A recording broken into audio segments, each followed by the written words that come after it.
That's what really means a lot to me. This is feud on competition, and I'm so glad that it's... Lamont Roach and Gervonta Davis have been at the center of controversy ever since the final bell rang. Did Davis secure a true knockout, or did Roach outclass him in the ring? The debate rages on, but now this battle has moved beyond boxing. Legal disputes have entered the mix. Roach firmly believes he was robbed and is determined to expose the truth while humbling Davis in the process. Here's everything you need to know about this unfolding drama.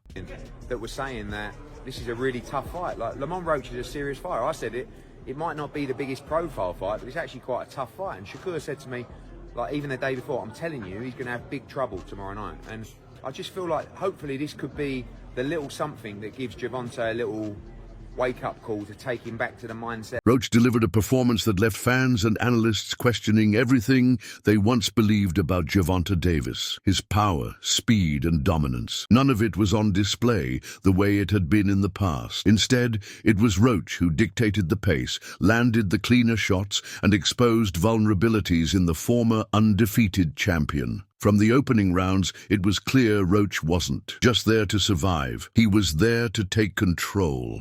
And as the fight progressed, he only grew stronger. But what truly stood out wasn't just Roach's ability to compete. It was what Gervonta Davis himself said during the fight that raised eyebrows. And after everything, walking back to the locker room with you and your team, tell me how that moment was.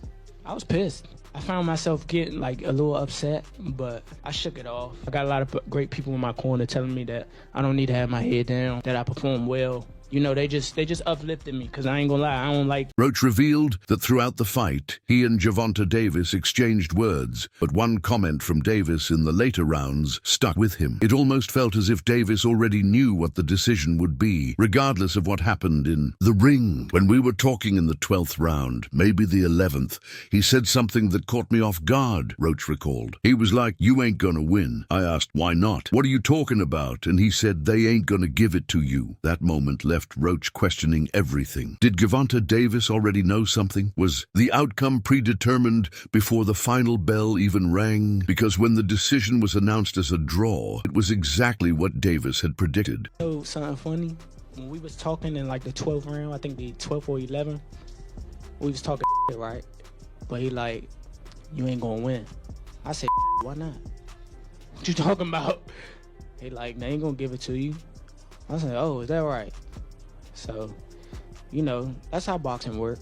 Roach wasn't the only one who sensed something was off. Fans watching the fight live immediately took to social media, voicing their disbelief. The majority had Roach winning, while some saw it as a close fight. Even those who gave Davis the benefit of the doubt admitted that Roach had done enough to secure the victory. "I'm not totally upset. I figured against a superstar you wouldn't get too much on paper, but I damn sure thought I had it," Roach admitted. "Especially when they announced the score for me, I was like, oh, they're going to give me the split decision. I really thought it was coming, but as soon as I heard that 114 to 114, I was... I don't want to say that's the blueprint. I just think that, you know, that my plan unfolded. Things are escalating quickly, Roach, and his team aren't just letting this go. They're taking legal action. They've officially filed a complaint with the NYSAC challenging the decision and demanding justice. Roach has made it clear that he won't back down. Justice must be served. "That was my night. I did what I do best, and I deserve what's Roach stated firmly. His legal team is pushing hard, and their complaint includes some shocking allegations. According to reports, Roach's lawyers have presented multiple claims that could potentially overturn the fight's outcome entirely. Check the blockchain and check it for a big withdrawal around maybe 30 minutes after this fight.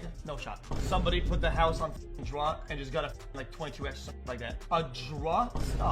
The mathematical anomaly to have a draw with 3 different refs across what, 11 rounds? It's a mathematical... Roach's legal team is building their case on 3 major points, each of which could significantly impact the final decision. The first key argument revolves around the controversial knockdown in the 9th round that wasn't counted. Roach's team insists that the referee's failure to acknowledge it directly affected the judges' scorecards, ultimately costing Roach a rightful victory. They argue that had the knockdown been properly recorded, Roach would have won the fight outright. This claim is backed by several boxing analysts and fans who reveal reviewed the footage and concluded that Gervonta Davis should have been given a mandatory count. The second argument is even more explosive. Roach's team is calling for Davis to be disqualified for allegedly bringing hair gel into the ring. They claim this gel, which Davis later blamed for his vision issues in the 9th round, qualifies as an illegal irritant. According to their complaint, no foreign substances are allowed in a fight, especially those that could interfere with a fighter's performance. This, they argue, should be grounds for an automatic disqualification. Given these allegations, Roach's team has presented 3 possible outcomes for the commission to consider. First, they are pushing for a TKO victory for Roach, citing Davis voluntarily removing himself from the fight by taking a knee. Second, they argue that Davis should be disqualified for using an illegal irritant, which would result in another TKO win for Roach. Lastly, they demand the scorecards be corrected to reflect the missed knockdown, an adjustment that, in their view, would rightfully award Roach a decision victory. Punching output can be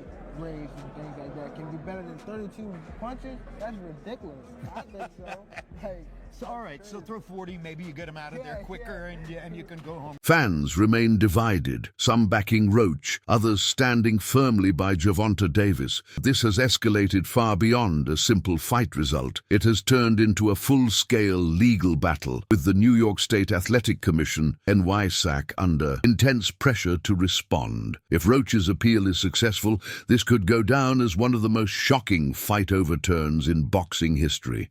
Meanwhile, Davis has largely stayed silent on the controversy, but the tension is undeniable. If the decision is overturned, it could leave a permanent stain on his record. For a fighter who has built his legacy on being undefeated and untouchable, an official loss, especially under these circumstances, would be a massive blow. At the same time, fans are already demanding a rematch. The first fight had everything: intensity, controversy, and elite-level boxing. Now, with this legal battle unfolding outside the ring, the rivalry is only heating up. Shocked, I'll be honest. Lamont was very good in that pocket. Yeah, he got hit with some clean shots, but so did Tank. Tank was backed up by Lamont Roach at multiple points in that fight. Lamont landed clean shots on Tank, was able to time Tank. Tank's usually the one timing other. A second fight would be even bigger, but this isn't just about settling a dispute. It's about proving once and for all who the better fighter is. Roach knows what he accomplished that night. He knows he delivered the performance of his life and firmly believes he rightfully won. Now, with the world watching, he's determined to make sure the record reflects the truth. Whether through legal action or a rematch, one thing is certain: this story is far from over. Shakur Stevenson said that